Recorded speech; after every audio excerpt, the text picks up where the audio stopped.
Girich agus fáilte rot cúig cornucopia de scéalta agus in city le Alan agus Simona. Giadit, Simona. Jadich Alan, conna sa tatu. Tammy go ma. Conna sa tatu, Simona. Tammy go math. Gura míle machgad. Beannachtaí na Féile Pádraig ort. Happy St. Patrick's Day, everybody. As you can tell, we are speaking a little bit of Irish for today's cornucopia of tales and tellers. Congratulations, Simona. You've spoken your first Irish. Well done. Yeah. Oh, no, you did brilliantly. Thank you very much. You did great. So today, as this week is St. Patrick's Day, or unless you're one of my students, it's St. Patrick's week, whether you want it or not. We are obviously going to tell some Irish tales and some, all things Ireland in this podcast. As well, why not? So today I am going to tell a creation story. Ooh. I wonder what island I'm going to be telling about. And Simona, what are you going to be bringing us? I'm going to tell you a story about a king with very peculiar years. Listen and find out more. Nice one. We look forward to it. So, sit back, enjoy, and have a little bit of Uska Breha for the Féile Pádraig. Happy St. Patrick's Day, everybody. Beannachtaí na Féile Pádraig ort. Happy St. Patrick's Day. Long ago, at the dawn of man, when Homo sapiens were just finding their way in this world, there was only really a few cities in Mesopotamia, Ur and Uruk. It took the humans generations upon generations to spread further and further, finding fertile soil and lands where they could settle and raise their young. They slowly ventured out, north, south, east, and west. But there was a murmuring, there was a rumour, there were stories. There was stories of a land that was infinitely fertile, where people could live safely and live comfortably. There was murmurings of an idea, something more to this land than where humans had ended up so far.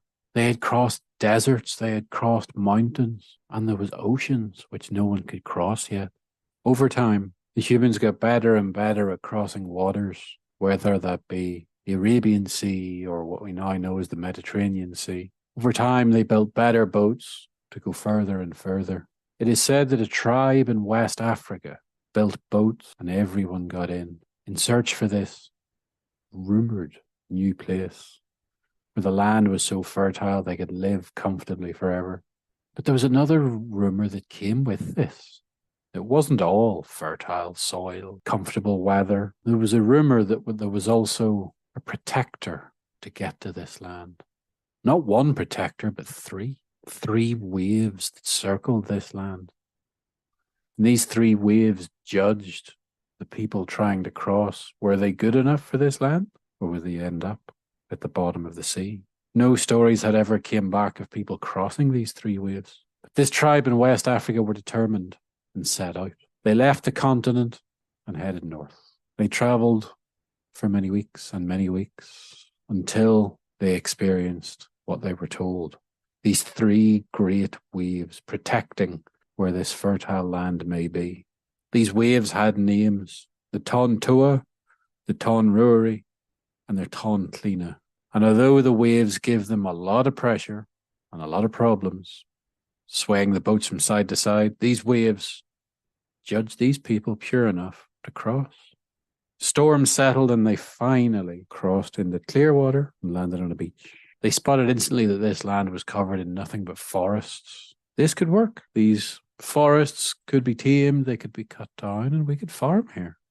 The settlers brought their boats ashore and decided to explore. They headed north and headed through the forests, where they could see life. They could see vegetation growing they'd never seen before. They could see animals they'd never seen before, until they got to a clearing where there were 3 women waiting for them.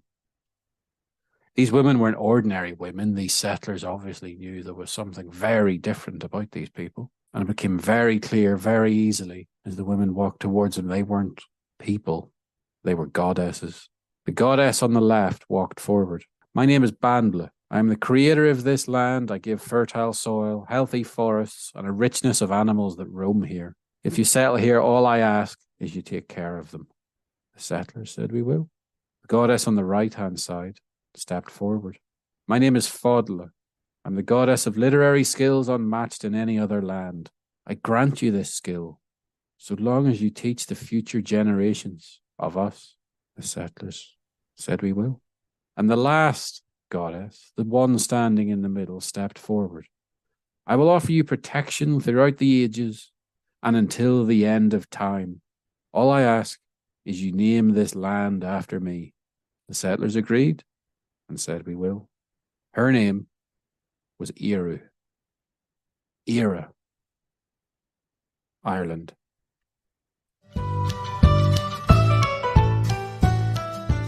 One day there was a knock at the door, and when the old woman went to open the door, she found the king's messenger in front of her. Woman, I've got a letter from the king. The king wants your son to come to the palace because he's got a special job for him to do. And then he handed her the letter and went away. The old woman stood, staring at the letter in her hands and looking at the messenger going away in the distance. She was worried. Her son was a barber, and every year the king would summon a barber to his palace, and then they would all disappear mysteriously.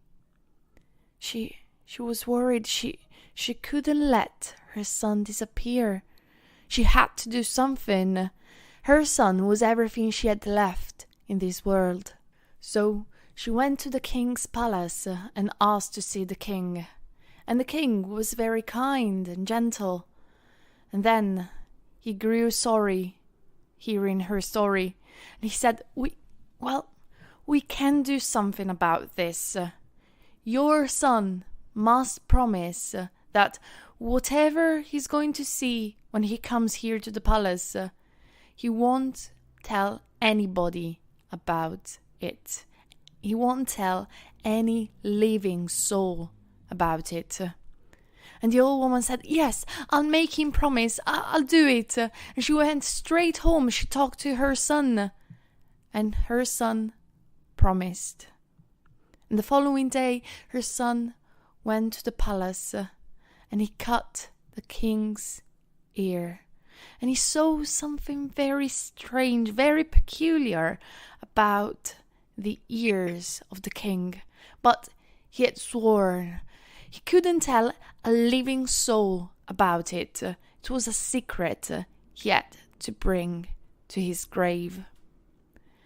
And then he went home, and in the following days he grew tired, and he wouldn't eat, he wouldn't speak to his mother, and he wouldn't sleep.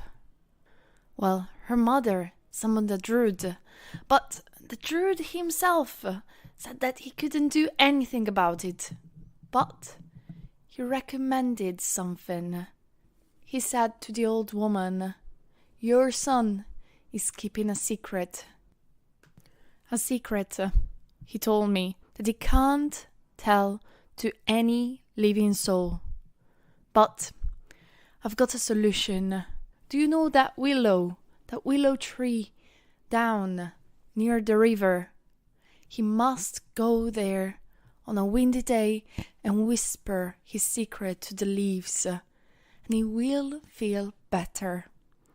And so the barber went to the willow tree on a windy day, and he whispered his secret to the leaves.